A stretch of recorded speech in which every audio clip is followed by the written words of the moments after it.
ہر صبح سورج نکلنے سے پہلے احمد اپنی چھوٹی گاڑی سڑک کے کنارے کھڑا کر دیتا تھا۔ اس کے پھل ہمیشہ تازہ رہتے تھے، لیکن اس کی زندگی جدوجہد سے بھری ہوئی تھی۔ لوگوں نے اسے پسند کیا اس لیے نہیں کہ وہ امیر تھا، کیونکہ وہ ایماندار تھا۔ ایک گرم دوپہر ایک اچھے کپڑے پہنے آدمی اپنی گاڑی پر آیا۔ اس نے جلدی سے کچھ پھل خریدے اور جلدی سے چلا گیا۔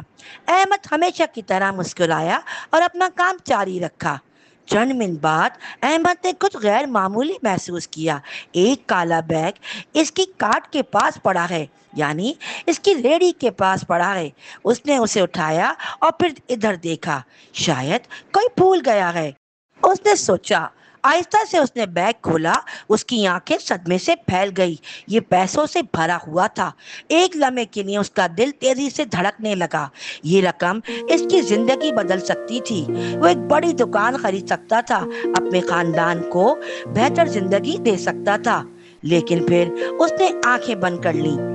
اسے اپنے والد کے الفاظ یاد آئے، بیٹا، رزق حلال ہو تو کام میں بھی برکت ہوتی ہے۔ جب کمائی ایمانداری سے ہو تو تھوڑی سی بھی برکت لاتی ہے۔ احمد نے گہرا سانس لیا اور فیصلہ کیا۔ اس نے تھیلی حفاظت سے رکھی اور انتظار کرنے لگا۔ گھنٹے گزر گئے، سورج غروب ہونے لگا، لوگ آئے اور چلے گئے، لیکن کسی نے بیگ کے بارے میں نہیں پوچھا۔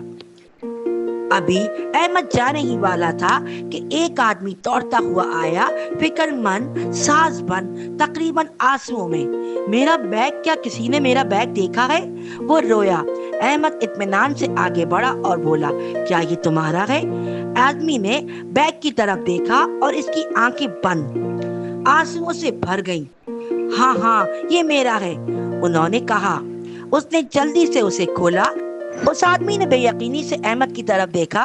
تم نے کچھ لیا تو نہیں؟ احمد آہستہ سے مسکرایا۔ میں نے کچھ نہیں لیا، یہ بیگ میرا تھا ہی نہیں۔ وہ شخص شدید پریشان تھا۔ اس نے کہا، یہ رقم میری بیٹی کی سرجری کے لیے تھی۔ اگر میں کچھ بھی کھو دیتا تو میں سب کچھ کھو دیتا۔ میری بیٹی کا آپریشن نہیں ہوتا۔ اس کے چہرے پر آنسو آ گئے۔